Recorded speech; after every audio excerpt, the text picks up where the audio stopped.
What if your perfectionism, people-pleasing, and endless Netflix binges are actually hidden signs of anxiety, and there's finally a way to break free?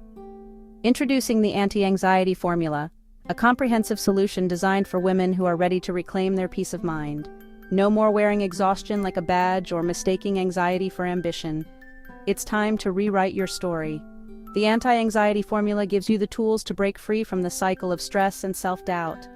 Inside, you'll find a powerful ebook packed with proven strategies, an in-depth video course to guide you step by step, and exclusive bonuses. You'll get a practical checklist to spot hidden anxiety, plus a resource guide filled with expert tips and support. Imagine feeling calm, confident, and truly present, even when life gets busy. If you've ever felt off while everyone says you're put together, the anti-anxiety formula is for you. And right now, you can get started with a free guide, your first step toward lasting peace. Don't wait. Take action for your well-being today. The first sign is the productivity trap. Our culture celebrates it, but it's often anxiety in disguise.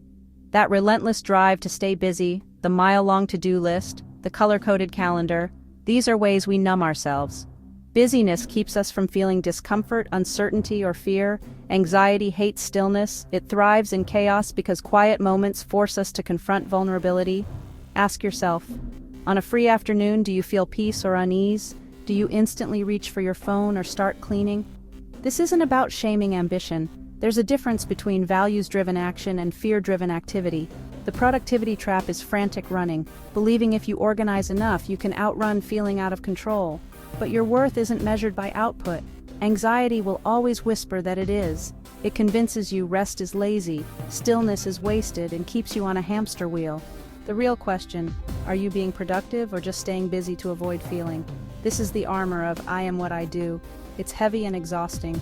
We try to organize our fear into neat boxes, but fear doesn't fit. The invitation isn't to abandon your goals, but to get curious about your busyness. Schedule moments of stillness, even if it feels scary. Sit for 5 minutes without a screen or list. Notice what comes up. That's an act of courage and the first step out of the trap. You don't have to earn your worth through endless doing. Let's start redefining what productivity really means. The second sign is the people-pleasing perfectionist, a wolf in sheep's clothing. You're praised for being reliable and thoughtful, but inside, it's a tightrope walk over a canyon of fear. It's not just about doing a good job, it's about shielding yourself from criticism. Anxiety tells us our worth is conditional. If I'm perfect, I'll be safe and loved.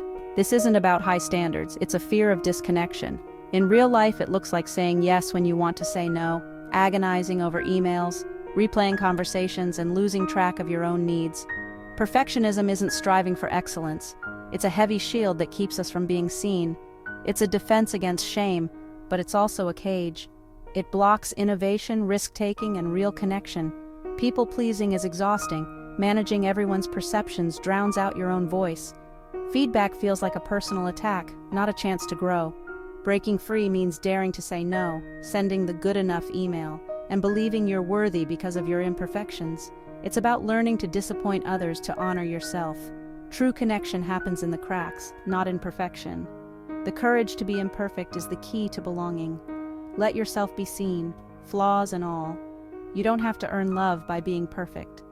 Start by honoring your own needs. That's where real freedom begins. The third sign is decision paralysis, when anxiety hijacks your ability to move forward. It's not just about big choices. Even picking takeout feels high stakes. Anxiety attaches doom to every decision, fearing regret and failure. It craves certainty, convincing you there's one perfect answer. You get stuck in endless research, overwhelmed by options, unable to choose. This looks like having dozens of browser tabs open, agonizing over menus, or rewriting texts you never send. The quest for the perfect choice leads to inaction. Life passes you by. Growth doesn't come from perfect choices, but from making choices, learning, and trusting you can handle the outcome. The fear of mistakes paralyzes us, so we stay in what if instead of what is. What if is a cage, not a safe place. Moving through paralysis means practicing courage, making good enough decisions. Lower the stakes. Most choices aren't permanent. Build self-trust by starting with small, low-stakes decisions. Order the first thing that sounds good, pick a podcast without overthinking. Teach your nervous system you can survive a wrong choice. You're resilient enough to handle imperfection. That's how you reclaim your power. Don't let anxiety keep you stuck.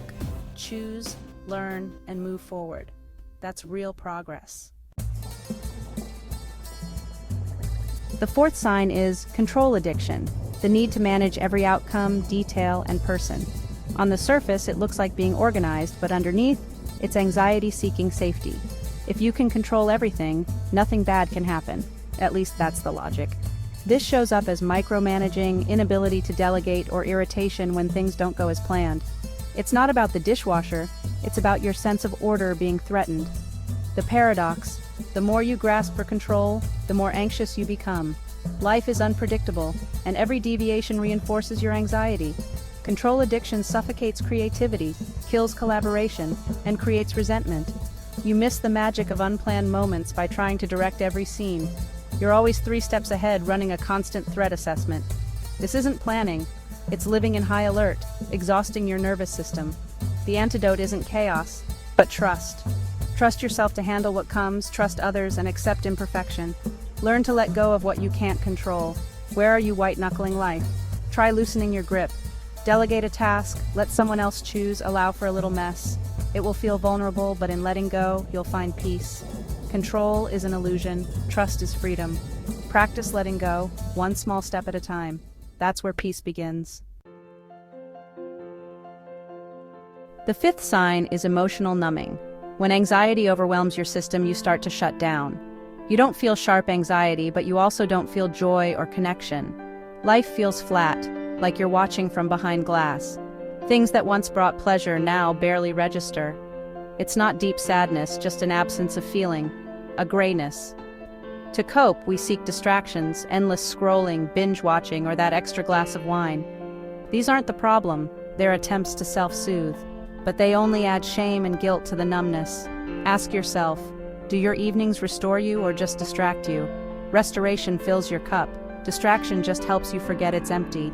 Consistent distraction is a clue you're numbing out. Emotional shutdown can make you question who you are. We judge ourselves for not feeling, which adds more anxiety. The path back is gentle. Create small pockets of safety for feelings to return. Start with embodiment. Notice warm water on your hands, your feet on the ground. Listen to music, feel the sun. Small acts of mindful presence thaw the ice. These moments tell your nervous system it's safe to feel again. It's a slow process, but it's how you come home to yourself. Don't force feelings, invite them gently, one small sensation at a time. The body keeps the score. Our bodies communicate stress, but we often ignore or medicate the messages. The sixth sign is the physical symptoms you're ignoring. Headaches, tight shoulders, stomach issues, fatigue. These aren't random, they're your body's way of saying it's under stress. Chronic anxiety keeps your body in fight or flight, flooding it with stress hormones. This state isn't meant to last, it breaks down your health over time. Jaw clenching, shallow breathing, heart palpitations. These are your body's stress language. We dismiss these as normal, but they're signals something's out of balance. Unaddressed anxiety will always find a way to be heard. If you don't listen to whispers, it will shout. The invitation: become a student of your body. Get curious about tension and discomfort. Ask, what am I carrying right now? Your physical and mental health are linked. Taking care of anxiety is taking care of your body, and vice versa. Listen to your body's wisdom. Honor its need for rest and compassion. Don't just turn off the warning light, investigate the engine. Your body is your ally, not your enemy. Treat it with care. The seventh sign is the comparison trap, supercharged by social media but as old as humanity. Anxiety uses others' curated lives as a stick to beat you with, keeping a tally of where you fall short. It thrives on scarcity, convincing you there's not enough success or happiness to go around. A colleague's promotion or a friend's vacation becomes evidence of your own inadequacy. This isn't just about social media, it happens everywhere. Comparison turns life into a leaderboard, and anxiety ensures you always feel behind. We measure our messy reality against others' highlight reels, a game you can't win. This fuels perfectionism, people-pleasing, and the productivity trap. We chase goals that aren't ours, losing touch with our own values. Anxiety uses comparison as a distraction from looking inward. The way out isn't to ignore others, but to practice gratitude and inspiration. Her success doesn't threaten yours. There's enough to go around. Stay in your own lane, celebrate your wins, and unfollow accounts that make you feel less. Practice holy envy. Let what you admire in others guide you back to your own path. Comparison is a trap. Authenticity is the escape. Choose your own definition of success. If you recognized yourself in these signs, take a deep breath. You're not broken or alone. Awareness is the first courageous step toward freedom. Naming these patterns strips them of their power. You've held it all together. Now let yourself be held. Get the free guide, 7 Ways Anxiety Might Be Slowly Eating Away Your Life. Grab it in the description. For deeper transformation, check out the Anti-Anxiety Formula program. It includes books and video tools and resources. If this resonated, like, share, and subscribe to Happy Life Secrets TV. Recognizing these signs isn't weakness, it's the beginning of your strength. See you in the next video. Hey everyone, thanks for watching this video on Happy Life Secrets TV. If you enjoyed it and found it helpful, we'd love to hear your thoughts.